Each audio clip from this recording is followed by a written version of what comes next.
What I'd like to do with you today is to review a little bit about how Benghazi could possibly have happened, what we need to do about it right now to reverse the policies that were enacted at that time, and to make sure that something like that can never happen again.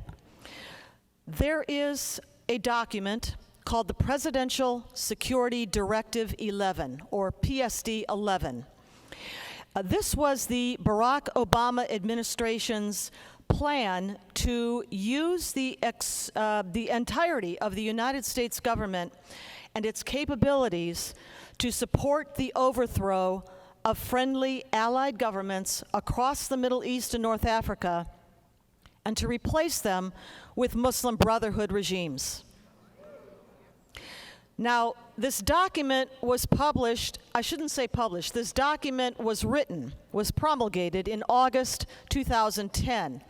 It remains classified, so I cannot say that I've ever seen it, and only those with the highest clearances have seen it. But its gist has leaked out over the years, and the general gist of PSD 11 is understood to be the empowerment of the Muslim Brotherhood, especially across North Africa, but also domestically, right here at home in the United States, and the Persian Gulf area, the Middle East heartland, if you will, was to be for the domination by Iran and the Shiites. So there you see a little bit of a trade-off. The Shiites would have the Middle East heartland, the Sunnis would get North Africa.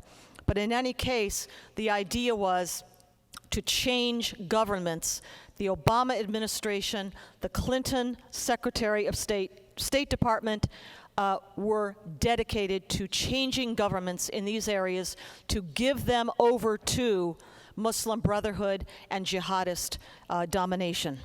Now, Secretary of State Hillary Clinton at the time planned to use the anticipated transformation of North Africa and the entire region to bolster President Barack Obama's 2012 re-election campaign for president, and also as a platform for her own plans to run for president in 2016.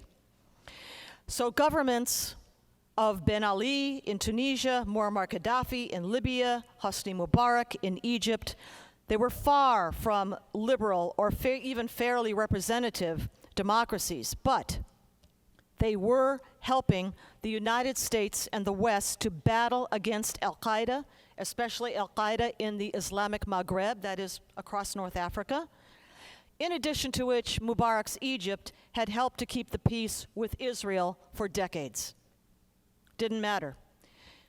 When the United States, behind the scenes backing, funding, training, and clandestine weapons flow from Qatar for the Libyan Muslim Brotherhood and its subordinate al-Qaeda militias during the 2011 uprising against Gaddafi, entirely predictably turned Libya into a chaotic, failed state in 2012, the year after, with heavily armed jihadis running amok across the entire country, a cover-up, as you heard both Roger Aronoff and Stephanie Jason talk about, a cover-up was the Obama-Clinton default position. Despite repeated attacks against Western interests, including our own, in Benghazi throughout 2012, repeated pleas, as Stephanie said, dozens and dozens, 100 for Benghazi alone, for more security, for our mission there, they were all refused. It wouldn't do, you see, to let Americans or the world see what a mess Libya was because of the Obama-Clinton PSD 11 policy. And so our people there were left pretty much to fend for themselves, right up to and including the night of 9/11, 2012, when they were left to fight and die alone. Don't let anyone tell you that help couldn't have arrived in time to save lives and limbs. Help was never authorized. .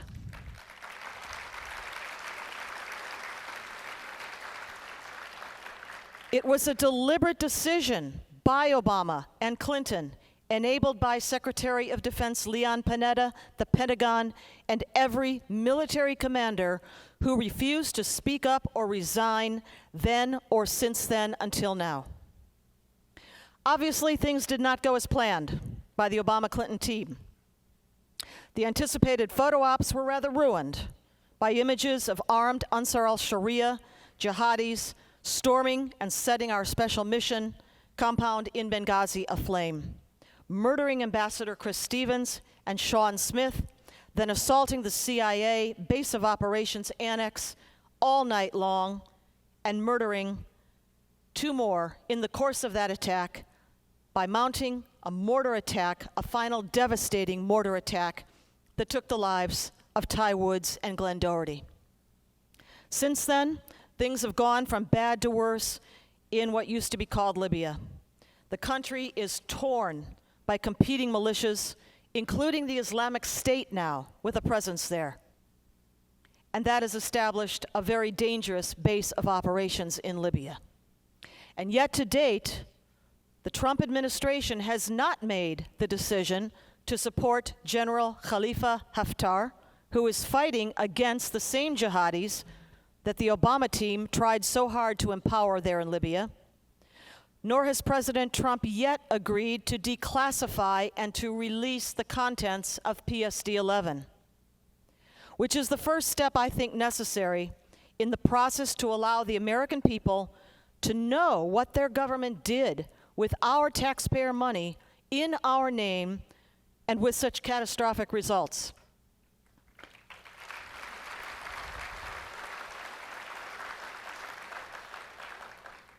Speaking of catastrophic results in Libya, I want to mention one more, and I'm going to cite a recent column by the very brilliant Daniel Greenfield, who wrote a column called "How Obama Brought Back Muslim Enslavement of Black People."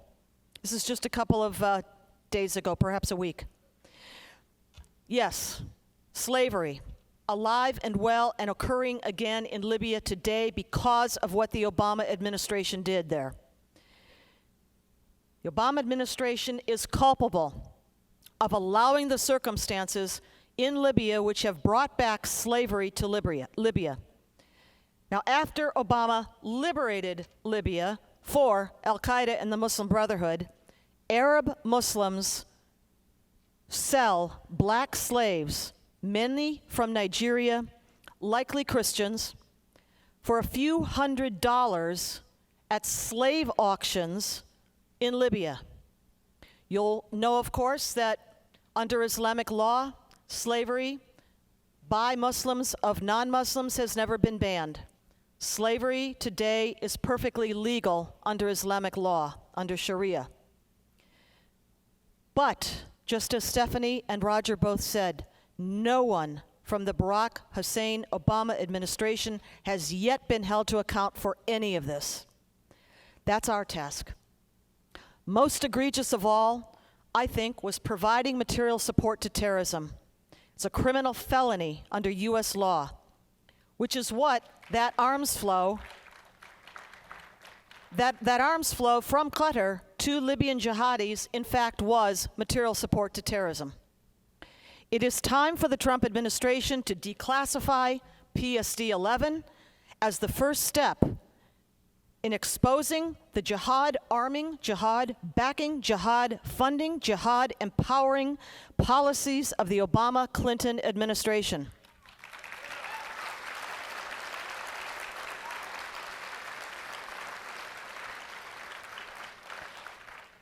Only then will we be able to begin reversing those disastrous policies put in motion with PSD-11 and get the U.S. government back on track to supporting a real counter-jihad campaign across North Africa, the Middle East, and right here at home in the United States. Thank you.